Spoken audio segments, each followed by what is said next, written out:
Hey, my name is Ben. Thanks for stopping by. I'm in my attic, and as you can see, I've been working on putting some stone on this chimney right here. And the subject I want to cover is how to tuck point between rocks. Now, this is for pretty much any type of stone masonry work. In this case, this is actually a veneer, so it's not a true stone, but it's still surfaced the same way. You can see here's one of the corner pieces that I didn't use. So we've got it applied to the chimney already, and I'll be able to link to some videos for how you actually apply it to the chimney. Really quickly to run through it, you basically prepare the surface that you're going to be putting the stone on by mudding onto that surface, so it would be what's behind these rocks, onto the chimney itself.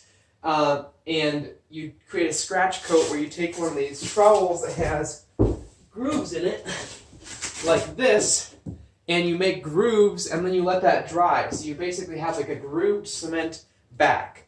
And then once that dries, you're able to take and apply mud to the back of your stone veneer, a nice maybe 1/2 inch or 3/4 inch coat, and then you just stick it on and hold it in place, and hopefully it doesn't fall off. Actually, if you do it right, it doesn't have a tendency to fall off at all. So that's how you do that real briefly. I have more detailed videos, but anyway. So now we're to this point where we still need to tuck point between these rocks just to make this look a little bit more finished. So I'll give you a close-up here and we'll go through it step by step. Here you can see kind of what we're trying to cover up here. I'm not going to mud it all the way out to this outside surface. Tuck point it. You could tuck point it and bring the cement all the way out to here, but we really don't need to do that. And I actually like the look of the mortar being a little bit recessed in there. So that's how we're going to do it in this application.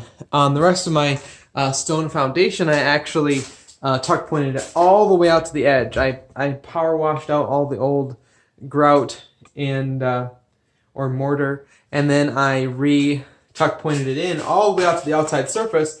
So if you're going for maximum strength, you want to put as much tuck pointing material or mortar in as possible. But in this case, it's more of a veneer type application, so we don't really need to do that. So we're just going to bring it out a little ways. Now, before we get started, there's a few materials that you're going to want to have. Firstly, you're going to want to have some kind of a container to mix the mortar in. In this case, this is like a stock tank, or not stock tank, but a feeder container. You can buy these like at farm stores, Fleet and Farm, or places like that. It's just a flexible container that's super tough, and it's really nice for mixing mortar in. I'll link in the description to any of these items that are obtainable online. Otherwise, you might have to get some locally. But you're probably not gonna get this. You're probably not gonna pick this up via Amazon. But stone mortar mix is what you're looking for. Just make sure whatever you use, it's designed for mortar joint grout, and you can see this is even the same stuff I use for the scratch coat. So just get something that's pre-blended. This is going to have more lime in it, so it has a little bit less chance of cracking. So that's what we're going to use for our tuck pointing. You're going to want some kind of a trowel. You're not going to be... these are the trowels I have right now. Now, I also have a super narrow trowel. I'll put a link in the description to one. It's only about this wide maybe, and it's kind of long and skinny. And you use that to push the mortar between the rocks if you're trying to use a trowel to put the mud in. But we're not going to be doing that today anyway, but I'll link in the description. You can look at it if you're interested. But a couple of these is good. And then over here we have our drill. I think this is actually just a paint mixing attachment there, but it works perfectly fine for mixing mortar. And make sure you have a powerful enough drill to power it, otherwise you will end up smoking your drill. This is a 1/2 inch drill. It's a Milwaukee, which they're generally pretty tough. This is 8 amp, it looks like. And then over here in this bucket, we've got a sponge. I'll just let you take my word for it. I don't know if you saw. Oh yeah, you can see it there. So we've got a sponge, and that's so that if you get any mud on the rocks, you can quickly wipe the grout away so it doesn't stain the rock, if you know what I mean. So I think that's most of the tools. Oh wait, almost the most. This is the most important thing. Here we go. Here it is. So here is what we call a grout bag. Now, a lot of times this end is a lot narrower than this. I have actually sliced this end off because for this wider type of grouting application, I want it to be a little bit more open. I'll link to one of these as well, but it's basically kind of like rubberized on the inside, and on the outside is just kind of a tough canvas material. So hopefully it'll hold up. I've already used this one before, as you can see, and they kind of wear out. So we're going to go ahead and mix up the mortar now and get a nice consistency. So when you're doing this, make sure you don't mix up too much. This is 60-pound bag. Actually, I think I'm going to do it in thirds. I'm just going to do a third of the bag, roughly. And that way we can keep our batches consistent, and we won't end up with wasted grout or mortar. I need to stick with one word. Mortar. Let's call it mortar. All right. If you keep this as close to the bottom of the container as possible, it doesn't make quite as much dust. But either way, it's dusty. You could even do this outside. Since I'm all the way in the attic, it's easier to just do it. Okay, we'll call that a third.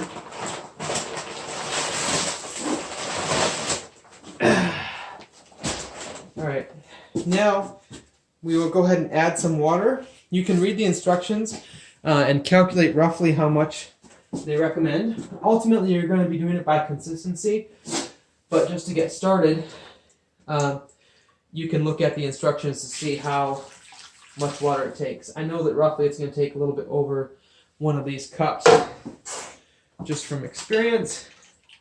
And now we're going to just slowly start mixing this in. I always just start with less water than you think it'll need, and once you kind of, you can see that we're really short on water yet. I think I'm going to add about almost a whole nother cup. Right now we can add more dry mix if we accidentally screw it up here, but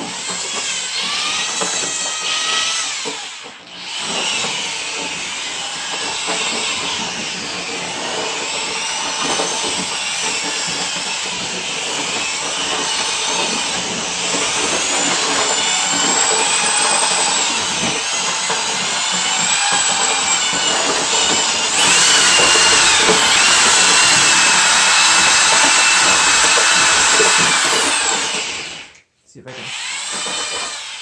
This is actually a pretty nice consistency. This is about the consistency I used it for when applying it to the chimney itself. But for running it through a grout bag, it's still just a tiny bit too thick. So we're going to add just a tiny bit more water. When you get this close, a tiny bit of water makes a huge difference. So be really careful not to overdo it in your water quantity.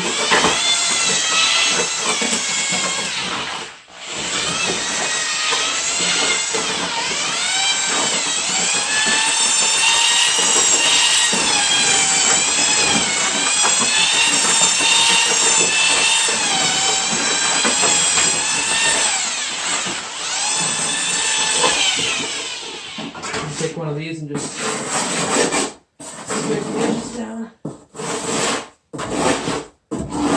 You shot requires sometimes accumulation. It doesn't get. Having a really nice and evenly mixed batch of mortar is really important because you're going to have a lot easier time running this through. If you have like a little clump in your grout bag, it'll just get stuck and you'll be sad. And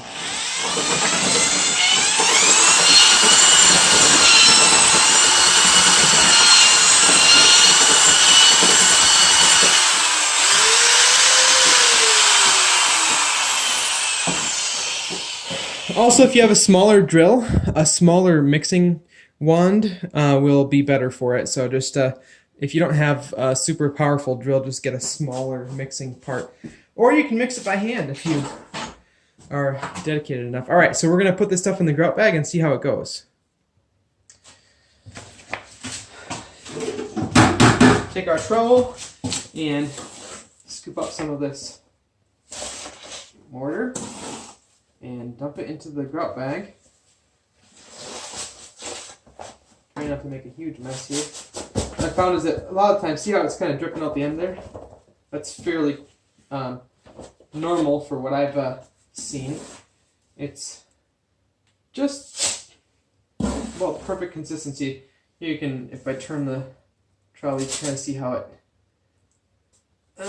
maybe that wasn't very helpful, but okay, that's probably about good. You want to make sure you leave yourself enough room that you can still twist this, because twisting it, you want to twist it this way, is what allows you to apply pressure to expel the grout. So you can see here now, if I twist this, it makes a little bit square out the end. So, all right, we've got some grout.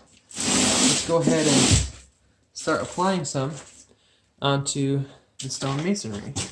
So we'll work our way across here. You just want to add exactly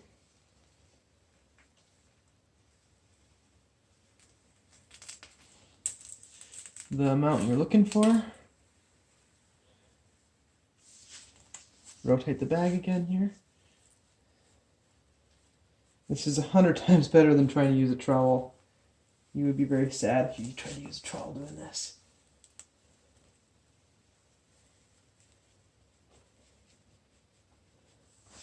Like I said, we're only going to fill these about halfway or so.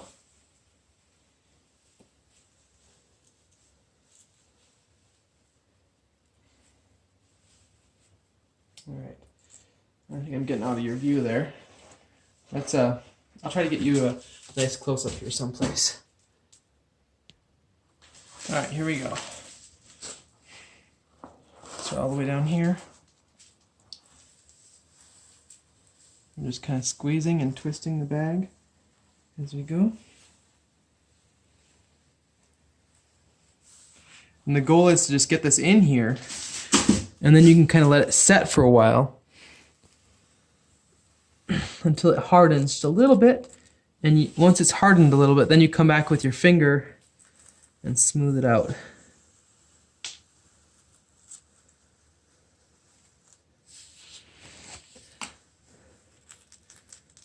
Tell you what, masonry work just requires a lot of patience. Patience is the key. In my experience anyway. Either that or I'm just so slow at it. Oh man, it takes forever.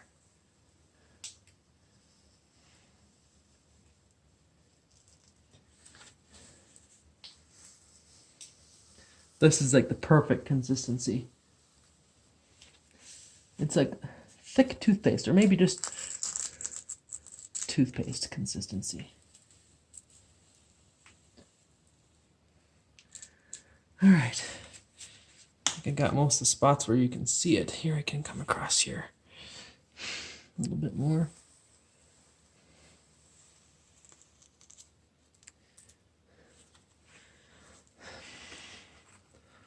All right, and down here.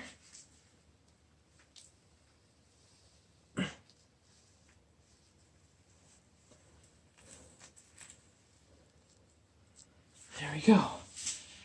All right, so that's how we apply it, and we'll let it set here for a while, and we'll come back and smooth it out. All right, so it's been sitting here for a few minutes, and it doesn't take too long before it starts to just get a little bit stiffer after you've pushed it out. So you're just gonna want to take your finger. I would recommend wearing gloves because your finger will get quite worn out on the concrete otherwise. And I've just found that the finger works best to be able to make these pretty smooth looking. And it's kind of an art form, so if your wife is willing to help you, or somebody, it's a great job for a detail person that can just go and basically smooth out the tuck pointing that you just finished putting in. It's a great two-person project theoretically. So just does a good job of pushing it into any spots that were had little bits of voids in them. See that there? Because it kind of looks like you can tell that it was squeezed out of the gun, or the grout bag.